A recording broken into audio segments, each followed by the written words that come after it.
ما زاغ البصر وما طغى، نبی کی آنکھ اس وقت نہ کج ہوئی نہ حد سے بڑھی۔ إنه لقرآن كريم في كتاب مكنون لا يمسه إلا المطهرون تنزيل من رب العالمين۔ البتہ یہ کہ حضرت جبرائیل کو ان کی اصل ملکی شکل میں حضور نے اپنی ان آنکھوں سے 2 مرتبہ دیکھا ہے۔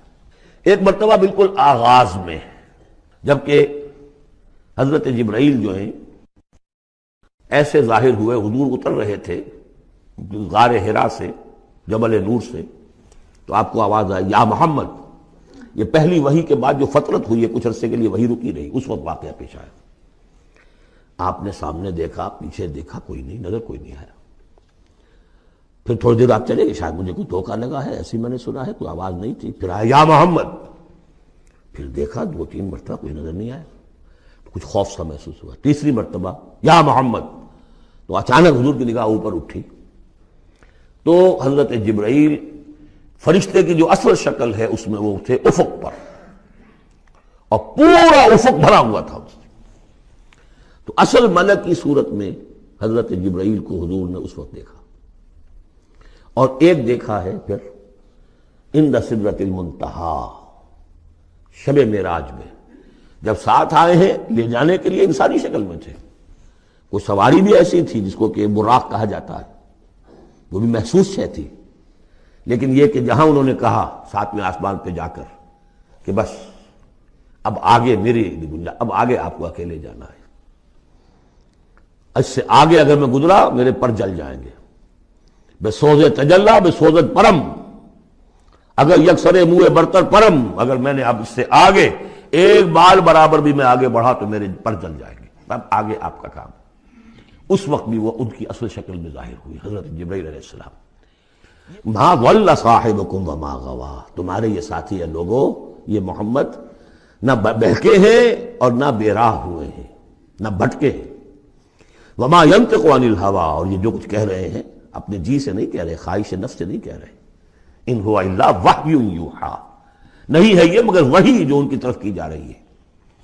علمہ شدید القوی، انہیں تعلیم دی ہے، سکھایا ہے اس نے جو بہت طاقتور والا ہے۔ یہاں حضرت جبرائیل ہیں جو مراد ہے۔ علمہ شدید القوی، یہ قرآن کس نے سکھایا محمد کو؟ شدید القوی، ذو مرۃ، وہ بڑا زور آور ہے، فاستویٰ، وہ سیدھا ہوا، وہو بالافق الاعلیٰ، اور افق اعلیٰ کے اوپر وہ محمد کو نظر آ رہا تھا صلی اللہ علیہ وسلم۔ ثم دنا فتدلی، پھر ذرا نیچے کو لٹکا، قریب آیا، فکان قاب قوسین او ادنیٰ، اور پھر وہ اتنے قریب آ گیا کہ جیسے 2 کمانوں کا فاصلہ ہو یا اس سے بھی قریب۔ فَأَوْحَىٰ إِلَىٰ عَبْدِهِ مَا أَوْحَىٰ، پھر اس نے وحی کی اللہ کے بندے کی طرف جو وحی کی۔ وہ وحی کون سی تھی؟ وہ ہے اصل میں وحی رسالت۔ وحی نبوت جو تھی وہ تو شروع میں آ چکی، اس کے بعد یہ فترت ہو گئی تھی، کچھ وقفہ پڑ گیا تھا۔ شروع میں وحی جس سے کہ حضور کی نبوت کا ظہور ہوا ہے وہ تو ہے اقرا بسم ربک الذی خلق، خلق الانسان من علق، اقرا وربک الاکرم الذی علم بالقلم، علم الانسان ما لم یعلم۔ لیکن اب یہ سورہ مدثر کی آیات اس وقت نازل ہوئیں، یا ایھا المدثر، جب حضور گھر آ گئے اور پھر آپ نے اپنی اہلیہ سے کہا، خوف زدہ تھے، جو بھی منظر دیکھا تھا، ملکی شکل، فرشتے کی شکل، اب وہ تو حضور ہی نے دیکھا جو دیکھا، ہم تو نہیں سمجھ سکتے کہ آپ نے کیا دیکھا، لیکن یہ کہ اس کے بعد آپ آئے، آپ نے کہا مجھے کمبل اڑا دو، لحاف اڑا دو، لحاف اوڑھ کر آپ لیٹ گئے، تو پھر وہ وہی یا ایھا المدثر قم فانذر وربک فکبر، اے لحاف میں لپٹ کر لیٹنے والے کھڑے ہو جاؤ اور خبردار کرنا شروع کر دو لوگوں کو۔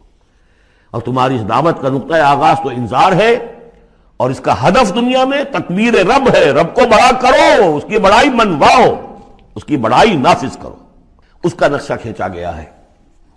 علمہ شدید القوی ذو مرۃ فاستویٰ وہو بالافق الاعلیٰ ثم دنا فتدلی فکان قاب قوسین او ادنیٰ فاوحیٰ الی عبدہ ما اوحیٰ ما کذب الفؤاد ما رأى،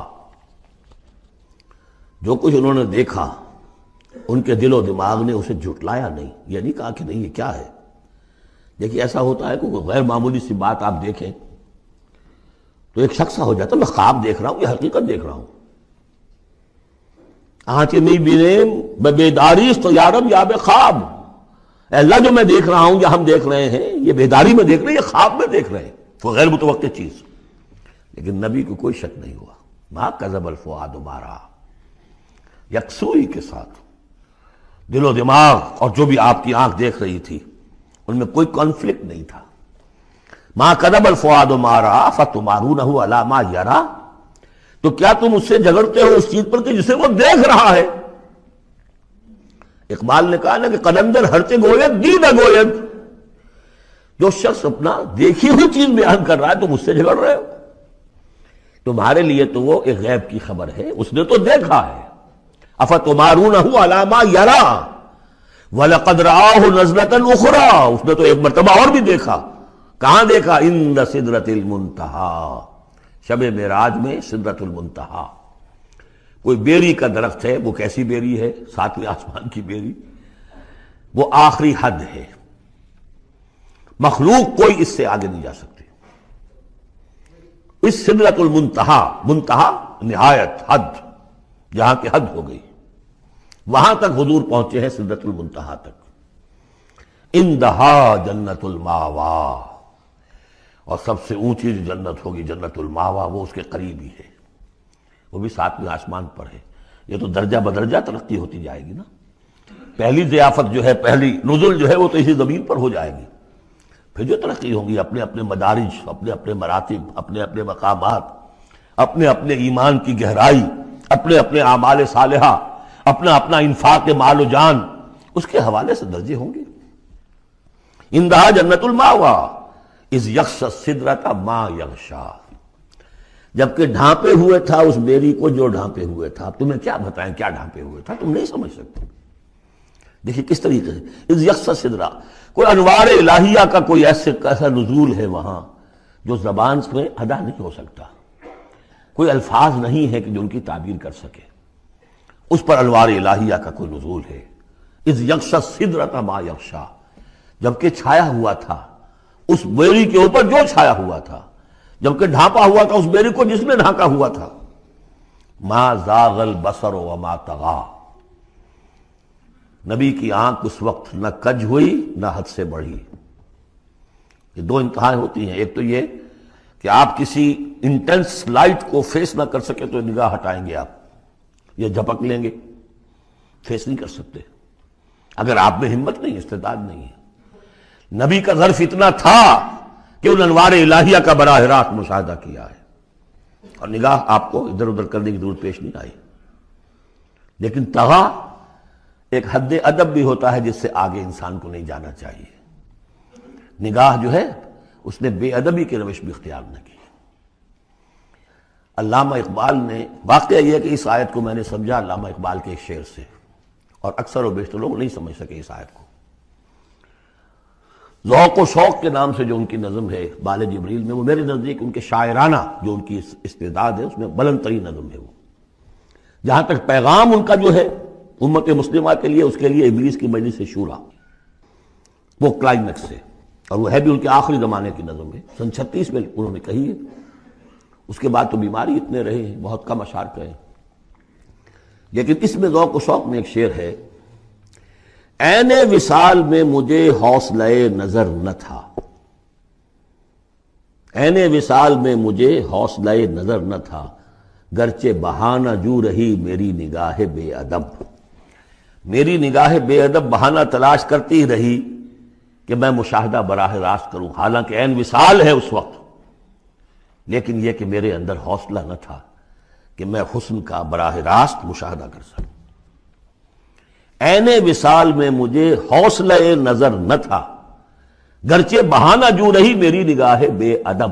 یہاں ان دونوں چیزوں کے برعکس بات ہے جو اقبال اپنے بارے میں کہہ رہا ہے، میں تو بے ادب بھی ہوں، اور میں تو چاہتا تھا کسی طریقے سے حد ادب سے تجاوز کر کے دیکھوں، لیکن میرے اندر تو حوصلہ نہیں تھا۔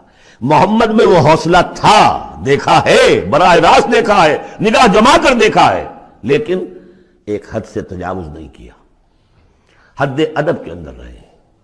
ما زاغ البصر وما طغى لقد رأى من آیات ربہ الکبریٰ، دیکھا انہوں نے اپنے رب کی عظیم ترین آیات کو۔ اب وہاں جا کر جو مشاہدہ ہوا ہے وہ تو اللہ کی عظیم ترین آیات کا ہے، اور اسی سے در حقیقت دلیل ہے ام المومنین حضرت عائشہ صدیقہ رضی اللہ تعالی عنہ اور حضرت عمر رضی اللہ تعالی عنہ کا جو قول ہے۔ شب معراج میں بھی حضور نے اللہ کو نہیں دیکھا، اللہ کی عظیم ترین آیات کو دیکھا، جو تجلی تھی اس وقت اللہ کی۔ حضرت عائشہ صدیقہ کا کہنا تو یہ ہے کہ نور لا یرا، وہ نور ہے، دیکھے کیسا جا سکتا ہے۔ بہرحال وہاں بھی قرآن جو کہہ رہا ہے وہ یہ نہیں کہہ رہا ہے کہ اللہ کو دیکھا، نہیں، جیسے کہ وہ جو شب معراج میں پہلا سفر کا حصہ تھا زمینی، مسجد حرام سے مسجد اقصی تک، سبحان الذی اسریٰ بعبدہ لیلا من المسجد الحرام الى المسجد الاقصی الذی بارکنا حولہ لنریہ من آیاتنا، وہاں پر بھی اللہ نے اپنی آیات کا مشاہدہ کرایا، لیکن وہ زمینی آیات ہیں اللہ کی، وہ برکات جو ہیں زمینی ہیں۔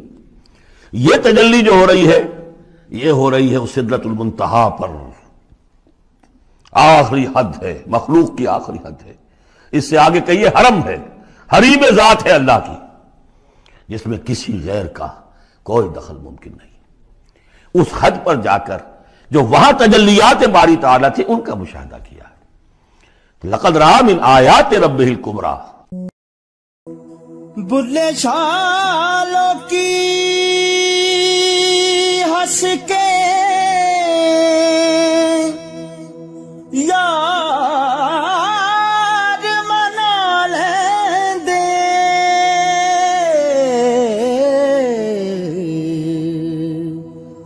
تے ساڈا رونا بھی نہ منظور ہویا، منظور ہویا۔